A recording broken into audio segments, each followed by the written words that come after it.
श्रीमद्भागवत महापुराण दशम स्कंध अध्याय 29 रासलीला का आरंभ। श्री सुखदेव जी कहते हैं, परीक्षित, शरद ऋतु थी, उसके कारण बेला, चमेली आदि सुगंधित पुष्प खिलकर महमह महक रहे थे। भगवान ने चीरहरण के समय गोपियों को जिन रात्रियों का संकेत किया था, वे सब की सब पुंजीभूत होकर एक ही रात्रि के रूप में उल्लसित हो रही थी। भगवान ने उन्हें देखा, देखकर दिव्य बनाया। गोपियां तो चाहती ही थीं, अब भगवान ने भी अपनी अचिंत्य महाशक्ति योगमाया के सहारे उन्हें निमित्त बनाकर रसमयी रासक्रीड़ा करने का संकल्प किया। अमना होने पर भी उन्होंने अपने प्रेमियों की इच्छा पूर्ण करने के लिए मन स्वीकार किया। भगवान के संकल्प करते ही चंद्रदेव ने प्राची दिशा के मुखमंडल पर अपने शीतल किरण रूपी करकमलों से लालिमा की रोली केसर मल दी, जैसे बहुत दिनों के बाद अपनी प्राणप्रिया पत्नी के पास आकर उसके प्रियतम पति ने उसे आनंदित करने के लिए ऐसा किया हो। इस प्रकार चंद्रदेव ने उदय होकर न केवल पूर्व दिशा का, प्रत्युत संसार के समस्त चराचर प्राणियों का संताप जो दिन में शरतकालीन प्रखर सूर्य रश्मियों के कारण बढ़ गया था, दूर कर दिया। उस दिन चंद्रदेव का मंडल अखंड था। पूर्णिमा की रात्रि थी। वे नूतन केश के समान लाल लाल हो रहे थे, कुछ संकोच मिश्रित अभिलाषा से युक्त जान पड़ते थे। उनका मुखमंडल लक्ष्मी जी के समान मालूम हो रहा था।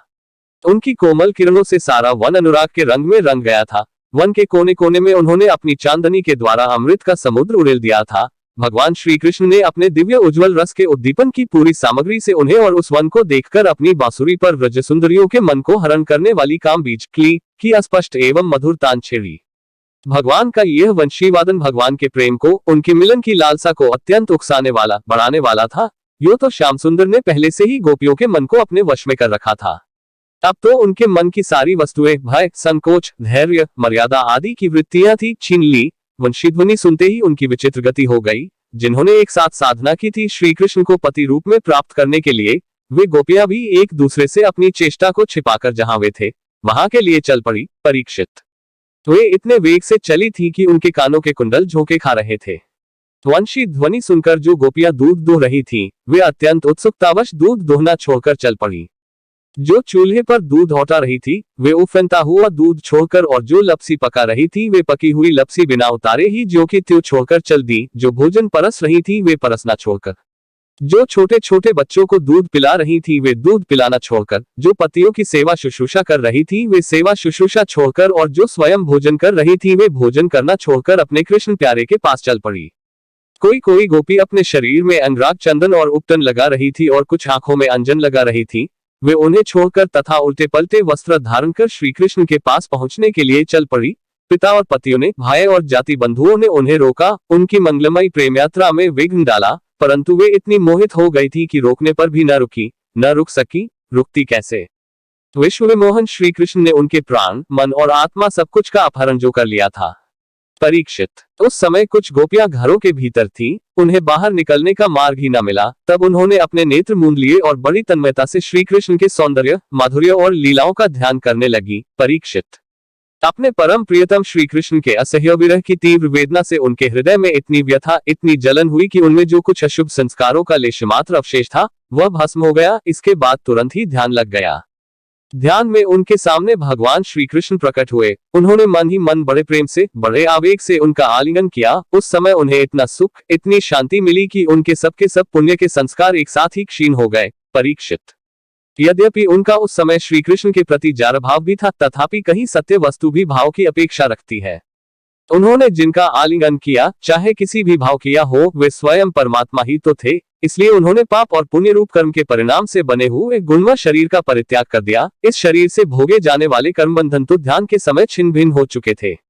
राजा परीक्षित ने पूछा, भगवान, गोपियां तो भगवान श्री कृष्ण को केवल अपना परम प्रियतम ही मानती थी, उनका उसमें ब्रह्म भाव नहीं था। इस प्रकार उनकी दृष्टि प्राकृत गुणों में ही आसक्त देखती है। ऐसी स्थिति में उनके लिए गुणों के प्रवाह रूप इस संसार की निवृत्ति कैसे संभव हुई? श्री सुखदेव जी ने कहा, परीक्षित, मैं तुमसे पहले ही कह चुका हूं कि चेदिराज शिशुपाल भगवान के प्रति द्वेष भाव रखने पर भी अपने प्राकृत शरीर को छोड़कर अप्राकृत शरीर से उनका पार्षद हो गया। ऐसी स्थिति में जो समस्त प्रकृति और उसके गुणों से अतीत भगवान श्री कृष्ण की प्यारी हैं और उनसे अन्योन्य प्रेम करती हैं, वे गोपियों उन्हें प्राप्त हो जाया, इसमें कौन सी आश्चर्य की बात है? परीक्षित, वास्तव में भगवान प्रकृति संबंधी वृद्धि, विनाश, प्रमाण, प्रमेय और गुण गुणी भाव से रहित हैं। वे अचिंत्य, अनंत, अप्राकृत, परम कल्याण स्वरूप का गुणों के एकमात्र आश्रय हैं। उन्होंने यह जो अपने को तथा अपनी लीला को प्रकट किया है, उसका प्रयोजन केवल इतना ही है कि जीव उसके सहारे अपना परम कल्याण संपादन करे। इसलिए भगवान से केवल संबंध हो जाना चाहिए। वह संबंध चाहे जैसा हो, काम का हो, क्रोध का हो या भय का हो, स्नेह, नातेदारी या सौहार्द का हो, चाहे जिस भाव से भगवान में नित्य निरंतर अपनी वृत्तियां जोड़ दी जाएं, वे भगवान से ही जुड़ती हैं। इसलिए वृत्तियां भगवानमय हो जाती हैं और उस जीव को भगवान की ही प्राप्ति होती है। परीक्षित, तुम्हारे जैसी परम भागवत भगवान का रहस्य जानने वाले भक्तों को श्री कृष्ण के संबंध में ऐसा संदेह नहीं करना चाहिए। योगेश्वरों के भी ईश्वर अजन्मा भगवान के लिए भी यह कोई आश्चर्य की बात है। अरे, उनके संकल्प मात्र से, भौहों के इशारे से सारे जगत का परम कल्याण हो सकता है। जब भगवान श्री कृष्ण ने देखा कि व्रज की अनुपम विभूतियां गोपियां मेरे बिल्कुल पास आ गई हैं, तब उन्होंने अपनी विनोद भरी वाक चातुरी से उन्हें मोहित करते हुए कहा, क्यों न हो भूत, भविष्य और वर्तमान काल के जितने वक्ता हैं, उसमें वे ही तो सर्वश्रेष्ठ है। भगवान श्री कृष्ण ने कहा, महाभाग्यवती गोपियों, तुम्हारा स्वागत है। बतलाओ, तुम्हें प्रसन्न करने के लिए मैं कौन सा काम करूं? व्रज में तो सब कुशल मंगल है ना? कहो, इस समय यहाँ आने की क्या आवश्यकता पड़ गई? सुंदरी गोपियों, रात का समय है, यह स्वयं ही बड़ा भयावना होता है और इसमें बड़े बड़े भयावने जीव जंतु इधर उधर घूमते रहते हैं। अतः तुम सब तुरंत व्रज में लौट जाओ। रात के समय घोर जंगल में स्त्रियों को नहीं रुकना चाहिए। तुम्हें न देखकर तुम्हारे माँ बाप, पति पुत्र और भाई बंधु ढूंढ रहे होंगे, उन्हें भय में न डालो। तुम लोगों ने रंग बिरंगे पुष्पों से लदे हुए इस वन की शोभा को देखा। पूर्ण चंद्रमा की कोमल रश्मियों से यह रंगा हुआ है, मानो उन्होंने अपने हाथों चित्रकारी की हो। और यमुना जी के जल का स्पर्श करके बहने वाले शीतल समीर की मंद मंद गति से हिलते हुए ये वृक्षों के पत्ते तो इस वन की शोभा को और भी बढ़ा रहे हैं। परंतु अब तो तुम लोगों ने यह सब कुछ देख लिया। अब देर मत करो, शीघ्र से शीघ्र व्रज में लौट जाओ। तुम लोग कुलीन स्त्री हो और स्वयं भी सती हो। जाओ, अपने पतियों की और सतियों की सेवा शुश्रूषा करो। देखो, तुम्हारे घर के नन्हे नन्हे बच्चे और गौओं के बछड़े रो रंभा रहे हैं, उन्हें दूध पिलाओ, गौ दुहो। अथवा यदि मेरे प्रेम से परवश होकर तुम लोग यहाँ आई हो तो इसमें कोई अनुचित बात नहीं हुई, यह तो तुम्हारे योग्य ही है। क्योंकि जगत के पशु पक्षी तक मुझसे प्रेम करते हैं, मुझे देखकर प्रसन्न होते हैं। कल्याणी गोपियों, स्त्रियों का परम धर्म यही है कि वे पति और उसके भाई बंधुओं की निष्कपट भाव से सेवा करें और संतान का पालन पोषण करें। जिन स्त्रियों को उत्तम लोक प्राप्त करने की अभिलाषा हो, वे पातकी को छोड़कर और किसी प्रकार भी प्रकार के पति का परित्याग न करें, भले ही वह बुरे स्वभाव वाला, भाग्यहीन, वृद्ध, मूर्ख, रोगी या निर्धन ही क्यों न हो। कुलीन स्त्रियों के लिए जार पुरुष की सेवा सब तरह से निंदनीय ही है। इससे उनका परलोक बिगड़ता है, स्वर नहीं मिलता, इस लोक में अपयश होता है। यह कुकर्म स्वयं तो अत्यंत तुच्छ क्षणिक है ही, इसमें प्रत्यक्ष वर्तमान में भी कष्ट ही कष्ट है। मोक्ष आदि की तो बात ही कौन करे, यह साक्षात परम भय नरक आदि का हेतु है। गोपियों, मेरी लीला और गुणों के श्रवण से, रूप के दर्शन से, उन सब के कीर्तन और ध्यान से मेरे प्रति अनन्य प्रेम की प्राप्ति होती है। वैसे प्रेम की प्राप्ति पास रहने से नहीं होती, इसलिए तुम लोग अभी अपने अपने घर लौट जाओ। श्री सुखदेव जी कहते हैं, परीक्षित, भगवान श्री कृष्ण का यह अप्रिय भाषण सुनकर गोपियां उदास, खिन्न हो गईं, उनकी आशा टूट गई। वे चिंता के अथाह एवं अपार समुद्र के में डूबने उतराने लगी। उनके बिंबाफल के समान लाल लाल अधर शोक के कारण चलने वाली लंबी और गर्म सांस से सूख गए। उन्होंने अपने मुंह नीचे की ओर लटका लिए। वे पैर के नखों से धरती कुरेने लगी। नेत्रों से डैक के आंसू बह बहकर काजल के साथ वक्षस्थल पर पहुंचने और वहां लगी हुई केशर को धोने लगे। उनका हृदय डैक से इतना भर गया कि वे कुछ बोल न सकी, चुपचाप खड़ी रह गईं। गोपियों ने अपने प्यारे श्याम सुंदर के लिए सारी कामनाएं, सारे भोग छोड़ दिए थे। श्री कृष्ण में उनका अनन्य अनुराग, परम प्रेम था। जब उन्होंने अपने प्रियतम श्री कृष्ण की यह निष्ठुरता से भारी बात सुनी, जो बड़ी ही अप्रिय सी मालूम हो रही थी, तब उन्हें बड़ा डैक हुआ। आंखें रोते रोते लाल हो गईं, आंसुओं के मारे रूंध गईं। उन्होंने धीरज धारण करके अपनी आंखों के आंसू पोंछे और फिर प्रणयकोप के कारण वे गदगद वाणी से कहने लगी। गोपियों ने कहा, प्यारे श्री कृष्ण, तुम घट घट व्यापी हो, हमारे हृदय की बात जानते हो। तुम्हें इस प्रकार निष्ठुरता भरे वचन नहीं कहने चाहिए। हम सब कुछ छोड़कर केवल तुम्हारे चरणों में ही प्रेम करती हैं। इसमें संदेह नहीं कि तुम स्वतंत्र और हठीले हो, तुम पर हमारा कोई वश नहीं है। फिर भी तुम अपनी ओर से, जैसे आदि पुरुष भगवान नारायण कृपा करके अपने मुमुक्षु भक्तों से प्रेम करते हैं, वैसे ही हमें स्वीकार कर लो, हमारा त्याग मत करो।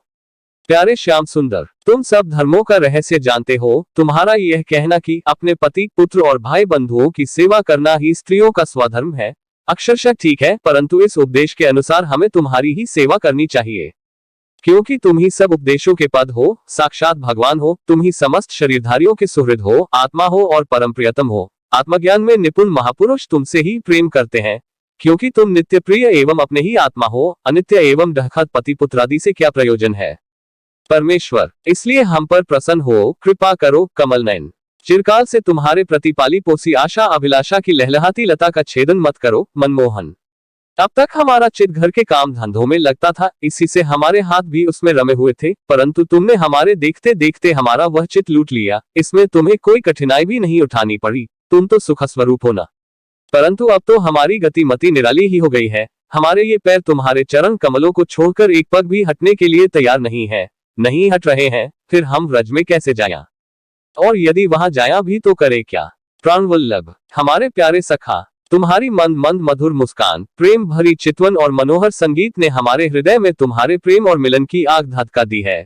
उसे तुम अपने अधरों की रसधार से बुझा दो, नहीं तो प्रियतम, हम सच कहती हैं, तुम्हारी विरह व्यथा की आग से हम अपने अपने शरीर जला देंगी और ध्यान के द्वारा तुम्हारे चरण कमलों को प्राप्त करेगी। प्यारे कमल नयन, तुम वनवासियों के प्यारे और वे भी तुमसे बहुत प्रेम करते हैं।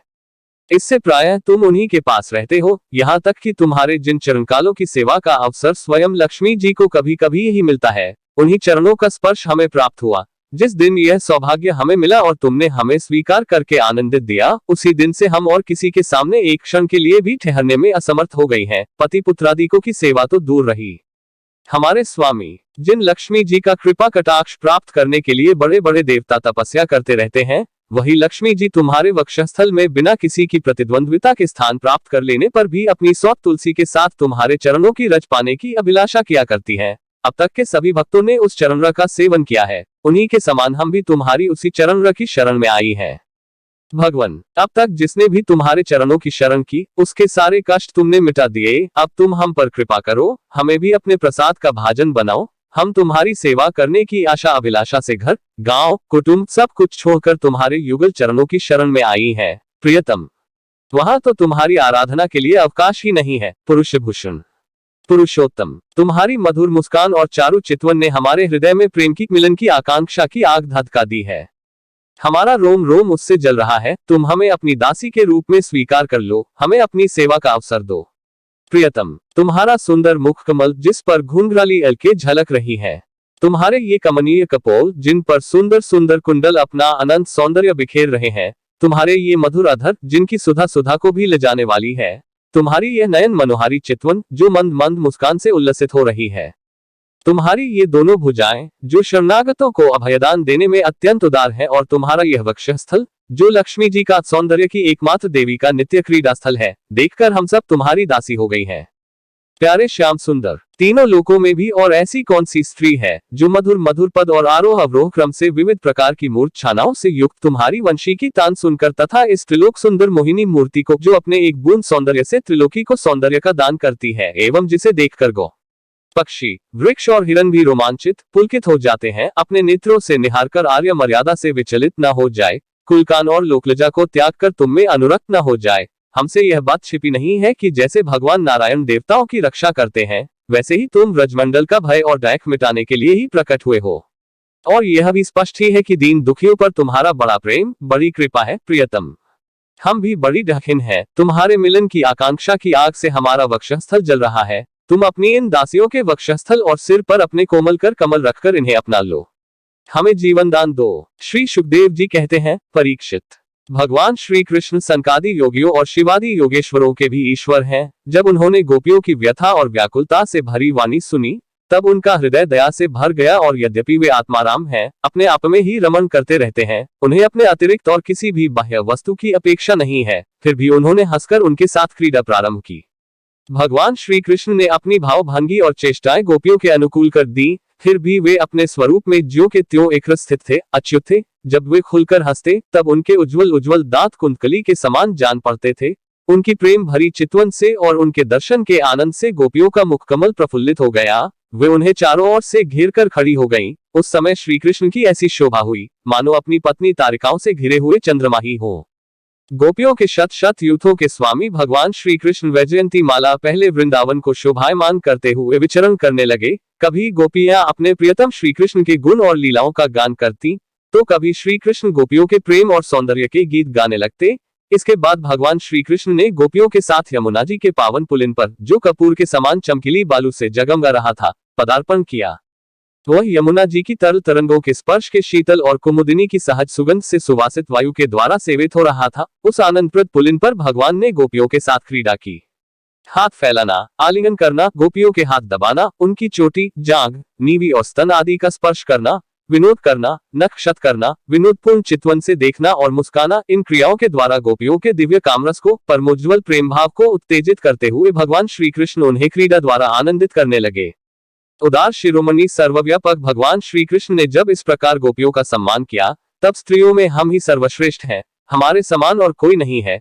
वे कुछ मानवती हो गईं। जब भगवान ने देखा कि इन्हें तो अपने सुहाग का कुछ गर्व हो आया है और अब मान भी करने लगी हैं, तब वे उनका गर्व शांत करने के लिए तथा उनका मान दूर कर प्रसन्न करने के लिए वही उनके बीच में ही अंतर्धान हो गए।